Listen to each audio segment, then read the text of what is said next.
And where I landed was really two paths, right? It was like I could either get an MBA and then a finance job in New York to pursue that capital markets peak, or on the tech side, go to Stanford and build a network in Silicon Valley. And then I figured, why choose? So I just went ahead and did both.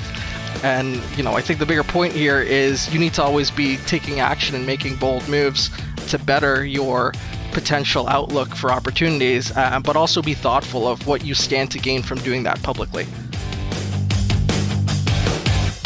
Why did I become an executive coach? I saw lots of great people fail to get ahead at work, while their much less talented peers blew right past them. That made me furious, but also curious. What were great people getting wrong? It came down to helping them re-examine what drove success, and then helping them make critical shifts, one hard truth at a time. Feel like you're doing everything you were told, but you're not moving ahead at work nor having the impact you seek? Then welcome to 97% Effective with Michael Winderoth, where we skip feel-good, happy talk and engage experts in pointed conversations about what it really takes to move the needle at work and your career. So if you feel stalled or frustrated, or seek that extra edge as you move to the next level, then look no further. This is the Hard Truths Playbook you never got.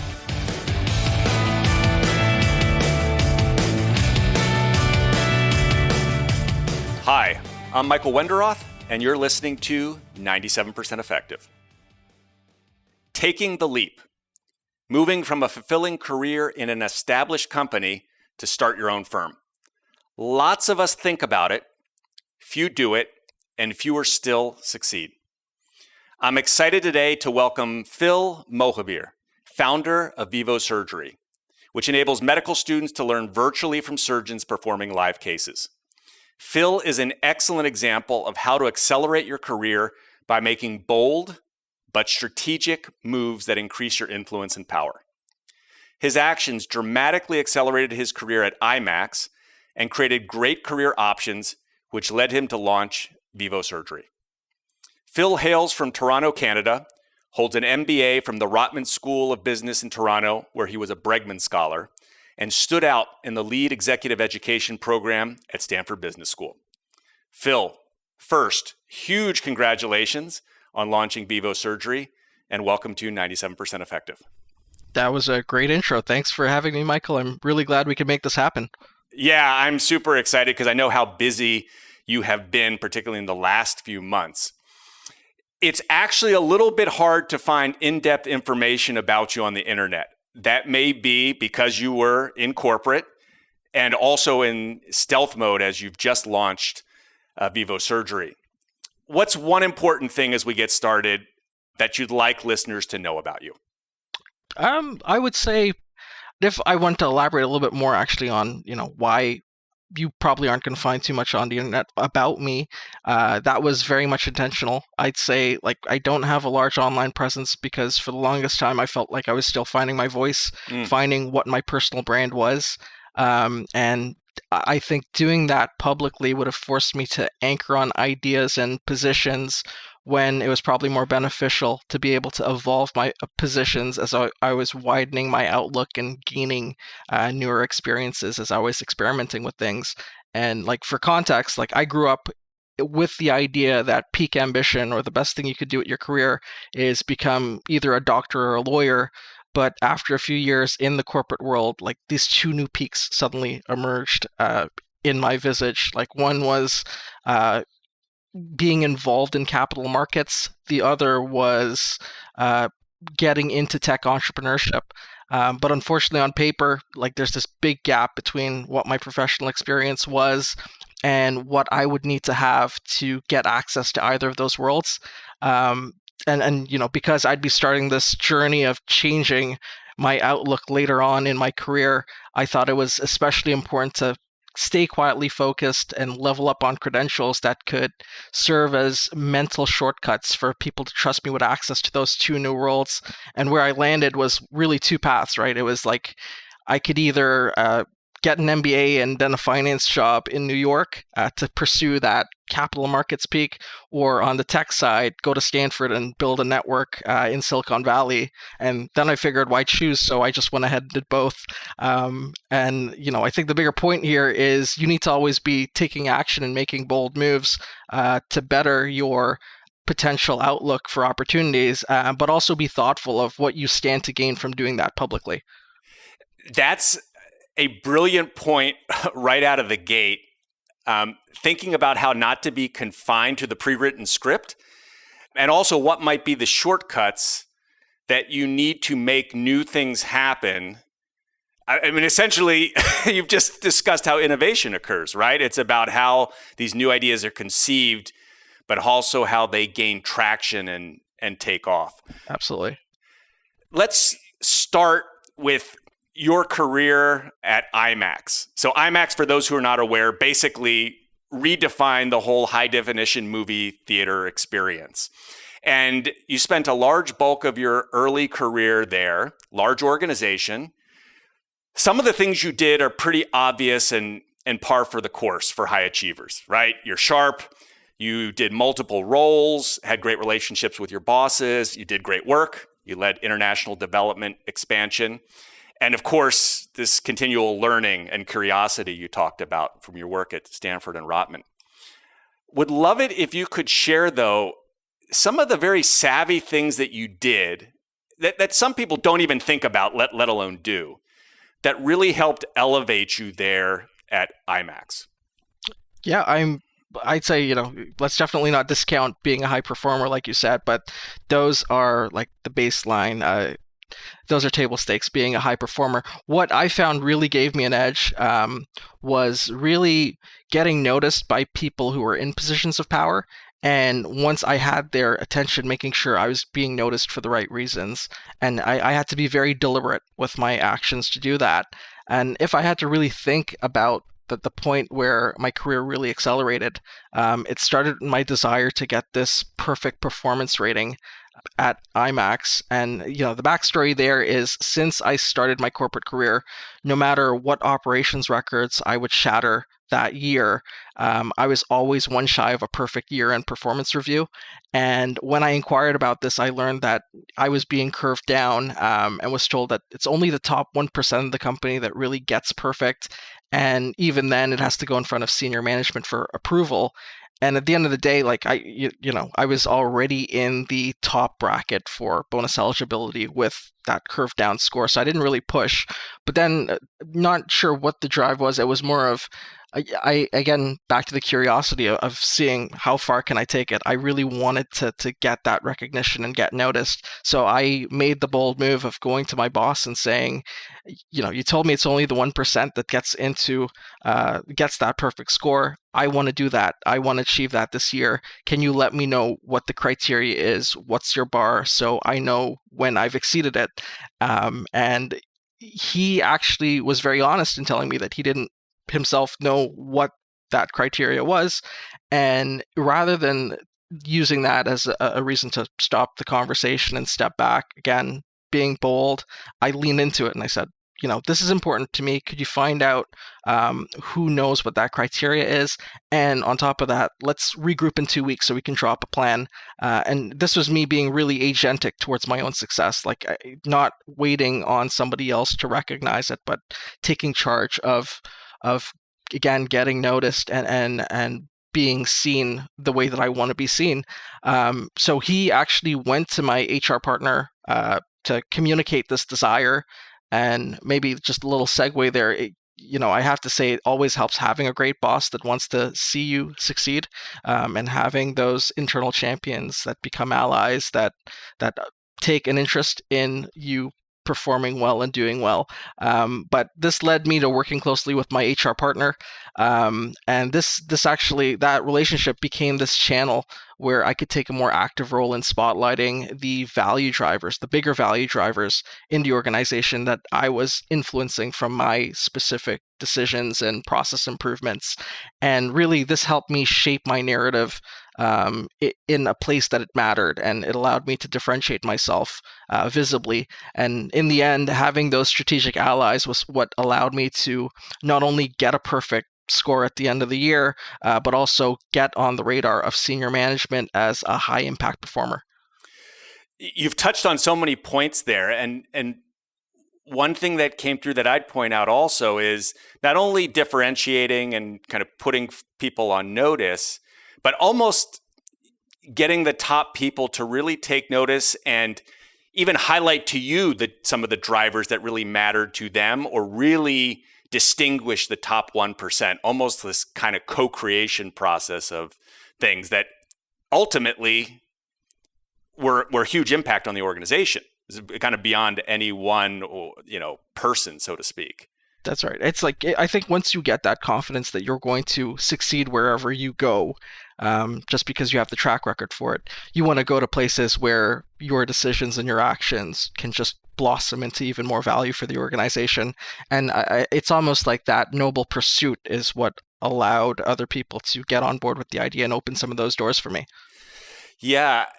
Can you also talk about how you leveraged some of your executive education experience? Lots of mid-senior career executives go to these great programs, but don't think of some other dimensions by which they can utilize those programs, the brand or information they learn. Yeah, I'd say with Stanford, Stanford has made a name for itself with design thinking. So from doing that program, you walk away with kind of that under your tool belt. And that was for me an opportunity to have conversations with people and teach them something new, kind of do these lunch sessions where you can bring other senior leaders that you don't normally communicate with and share an idea and just see how it jives with them and kind of build fellowship around that. But another thing I did, I think, as a extension of what I was doing in the power course when I was doing that at Stanford, and it's the same course that I'm actually facilitating for the MBAs today, but I developed these things called leadership interviews. And what this was an excuse for me to not only socialize to people that I was trying to better myself being part or associated with a very credible institution, but it gave me an opportunity to really get to know people and be intentional about showing them my wider knowledge that extended beyond my job description when I was having those conversations with them, in the way that I curated the questions I would ask. And I was very strategic in doing that, particularly with two questions. The first question I would ask people would be to tell me about a time when they had a position, everybody was against them, but they stuck to their guns, and then it worked out remarkably. And I told them, can you walk me through that? Because it's important to know how to navigate conflict as you grow into positions of leadership. What was it like in that moment when you were kind of a contrarian before the word being a contrarian was cool? And I think what that does is it gets them to relive this glory day moment with you. And through that, you get like a positive affiliation by having the conversation with them. And then that led me into going into my second question, which was something I customized for each person I spoke with. And here was where I would ask them something that would somewhat demonstrate how I would utilize some insight relative to their day-to-day if I had some decision-making with it. So I would almost lead them with the question of, here's what I do now that I've seen X happen. What are your thoughts on that? And that allowed us to talk about something that they're clearly passionate about, but in a way where I was at their level engaging with them, which I think was particularly important. And ultimately, that helped me take more control of what my internal brand was in the organization. Those two questions are amazing. And I know a lot of executives who have benefited from seeing how you have done that. A question that often comes up, I've got to make time to go interview people on top of my already busy job. How'd you make time for it? For me, it's just chunking out the time, right? We're all busy, of course, but for me, it was really just being intentional and thoughtful and knowing that this was important. It's important to build relationships in your organization, especially with people who can open doors with you. It's important to have that visibility with them. One of the things we talk about is to benefit or reap the benefits of like the mere exposure effect of like when people who make decisions for new opportunities are thinking who to put into those opportunities. So long as you're in their mind, at least you're a contender. for that. If you're not making the time to have conversations and build relationships with them, you never get on the short list. So being intentional about what that end might look like, and it helps you figure out why it's important to allocate the time to do these activities that are beyond your day-to-day. So you already had the table stakes, high performing, doing great work. And then on top of that, you really accelerated things through these two examples you just gave. That did open up a lot of very interesting internal moves. And you chose investor relations. Investor relations isn't the most intuitive path that most people would say, this is the area to kind of go, seize and master next. Can you share why you chose to go into IR and how that's helped you? Absolutely. Of course, I did get quite a few internal offers, great internal offers, because of these activities that I was doing. I ultimately wanted investor relations for two main reasons. As I hinted earlier, the first is like that peak, one of the two peaks I mentioned, which was the finance job in New York. I think I could credibly check that box off simply by having that on my resume and getting the experience that comes with it, the more crystallized knowledge that you would get from that being your day-to-day. But the second and maybe less obvious reason would be more to do with benefiting from like the osmosis that comes with being in that environment. And what I mean by that is, if on a day-to-day basis you're directly interacting with the C-suite, you kind of see firsthand what their habits are that are effective, and it's a really quick way to learn what you should be imitating to train yourself to have similar behaviors as people who are in these high caliber positions. So the access that came in investor relations was particularly important for me. And, it wasn't, I think, as I'm thinking more of having that mindset of going towards the other peak of getting like a leadership role in tech entrepreneurship, one of the things I recognized as well is that I needed to work on my own executive presence. So what better way than to surround yourself with executives and just sponge off of the way that they think or prepare for a meeting, or how they're able to occupy space during an important conversation, and pick up on those things so that it became part of my playbook. And if I look at it that way, it's almost deliberate, as this kind of served as a bridge to get me to where I wanted to go with the next stage of my career. Yeah, it's a lot like, I would say, playing with the top 10 tennis players in the world, or being in the Champions League. When you're at that level, always surrounded by those individuals, there is some of that learning by osmosis, but it forces you to always pick up and play your A game. Now, Phil, I know you fairly well. You're an amazing writer, very crisp and concise as a communicator. So can you share, when you took that job, you were already doing a lot of things around communication and presence already pretty well. One or two things that you shifted even more from that experience, maybe one around executive presence, one around communication? Going into investor relations, I think one of the best quotes I got that was passed down to me by my boss there was, "You've got to think in paragraphs, but speak in bullet points." And that really resonated with me, with this need to be more concise in the way that I actually speak and communicate an idea. Because, as you mentioned, I'm good when it comes to writing things out and having that time to edit it, but I never really spent a lot of time practicing how I presented or how I showed up when it came time to actually speak on matters. So kind of tagging that into the whole idea of occupying space, you treat it like you're almost in this privileged position to be in those rooms with people that are so senior.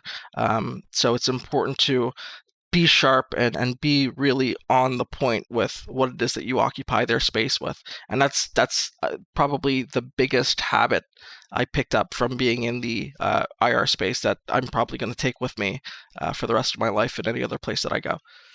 And I imagine as a founder, you probably do a lot of investor pitches to key early customers. You're bringing that element into what you do as a founder as well? Definitely. That's essential. It's communicating like what is the value proposition, or being able to answer an investor question on what your business is or what the fundamentals of it in multiple ways before they've even asked the question. So I'm going through the intellectual rigor of prepping for that, putting myself in their shoes as I'm constructing what I think my answers need to be. You've been listening to 97% Effective with your host, Executive Coach Michael Winderoth. If this interview is making you think, make sure to share it with a friend. Now, back to our interview. The other point here, which we touched on earlier, was that you don't come across as this massive out there networker. Definitely, you don't have the huge kind of public branding that we talked about before, or an online presence. But I know that you're very conscious, of how these two factors propel you. And you've thought about these a lot in your situation. Can you share a little bit about that? I think for me, like, what I really like this Steve Jobs quote that you can't connect the dots looking forward. And for me, just looking at the experience I had around me, like I had all these dots to my name, but I wasn't sure how that could be arranged into a cohesive personal brand. And like when I think about the best personal brands out there, they tend to be these rally points for others to join in on a big, meaningful mission.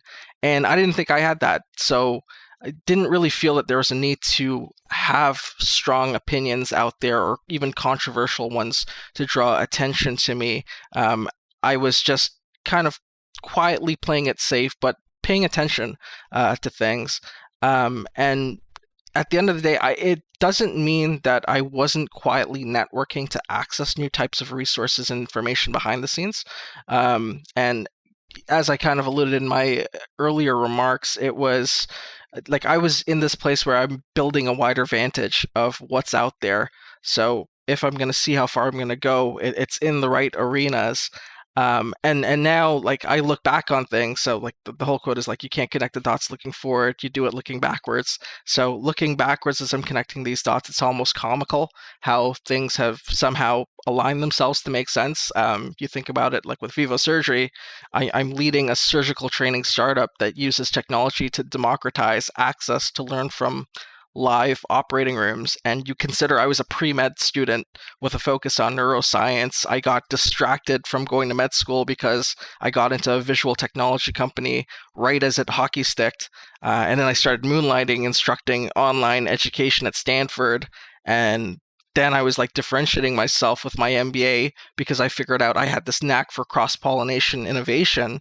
And that came simply because I was speaking to hundreds of executives for 4 years straight with Stanford, and I was like noticing these problems and taking the experience I had the department to figure out, okay, like what is the key insight there in the solution and how can you apply it into a completely different market. And it seems like all of these things have now accumulated to me being exactly where I need to be. So moving forward, I public presence for myself, especially as I think I found where I'm landing with my personal brand is that of an outsider looking into health equity. And ultimately, like if it's the mission or the rally point, it's like I as an outsider, I think we need more outsiders to join in on fixing these legacy problems that have festered from restricted and privileged access to solving the problems within healthcare. Yeah, your reflection there makes me think a lot about David Epstein's book, Range, where he talks about how generalists, we can even say outsiders or cross-pollinators, and can add the most, whether that's research, innovation, compared to experts. You mentioned a point around quietly networking. And or what are some examples of the quiet networking you were doing? Quietly networking, by that I mean I wasn't necessarily going to like networking mixers or being in formal places for it, but I was still maximizing my personal reach on LinkedIn, um, being bold into reaching out and maybe even putting out like a to people about what I was interested in. I definitely employed a lot of flattery. Like I would spend time reading through someone's LinkedIn and figure out what they did in their career. And my approach to them, if it was like a cold email or a cold message, was around something I was impressed by what I saw and asking if they could tell me something more about how they achieved that because it had some benefit to what I was trying to achieve.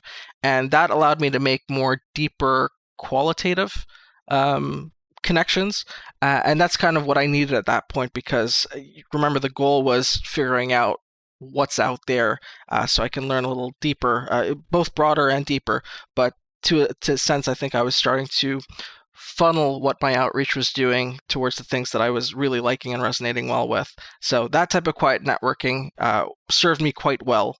And I didn't need to have that outward public brand to pull people in or pull resources in at that time. Very thoughtful in terms of the approach. Let's shift to Vivosurgery because I know you're super excited about that. Some of the things we've talked about, what's translated over and most helped in the founding and scaling? And I believe you're already profitable, so congratulations. Economics matters. I think, especially in the climate that we're in right now, you need to have good positive unit economics if you're going to make it these days. But two things that really translated well for me, I'd say the first is the power that comes from just being able to ask for things. And as we were talking about, just being bold. How I asked my boss to this is important to me. Can you find out what the steps are? Who knows the secret of the criteria?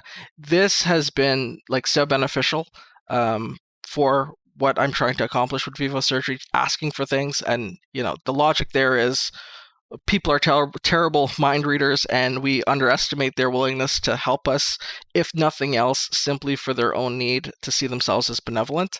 So I haven't really held back when it comes to asking for what I need to make Vivosurgery successful.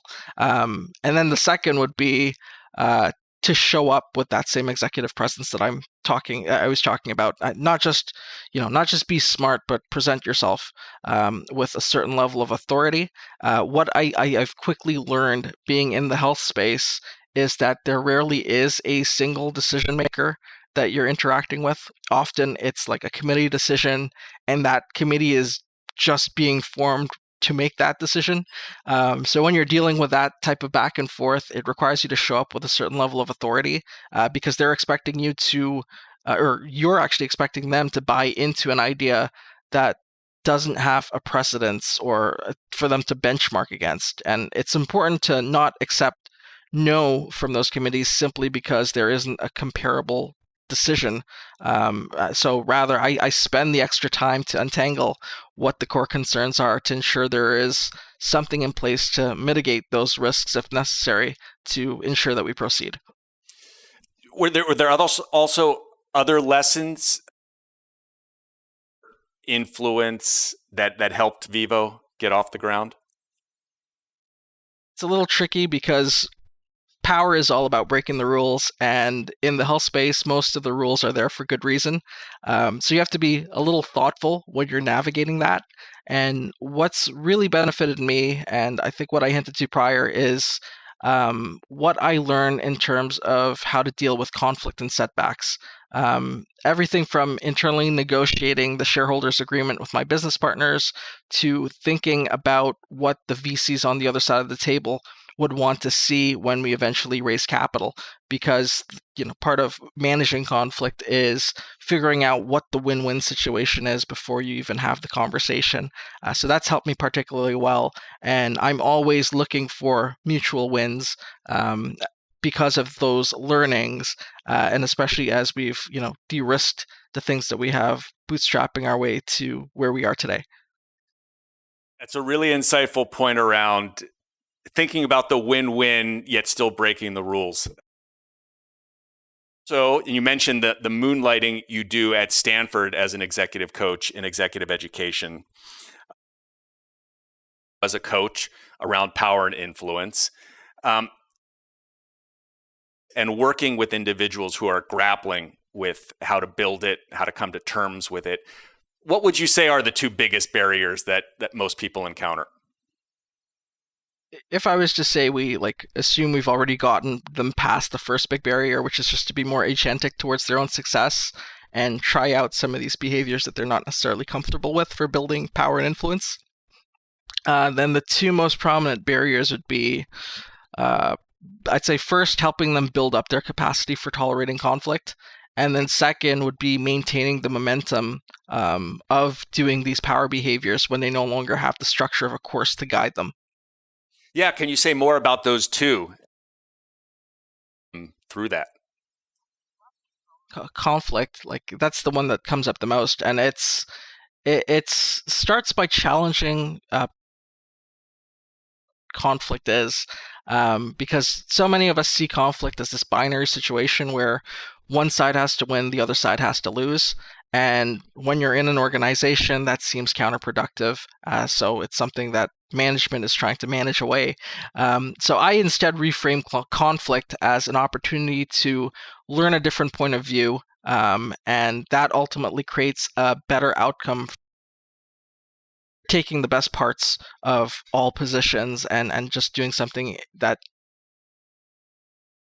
And I think at its core, this is Roger Martin's idea of integrative thinking, where we're learning to attack ideas and not the people presenting them. And there are two behaviors I encourage to really galvanize this. Like the first is learning to approach criticism with curiosity, which is definitely easier said than done, but something that you can build a muscle for. And then the second is learning how to steelman arguments. And this is this term that Peter Thiel had coined, where it's the opposite of the straw man fallacy, because you aim to help opponents more eloquently present their position. And because you're doing this, you'll be able to see the gaps in your own position.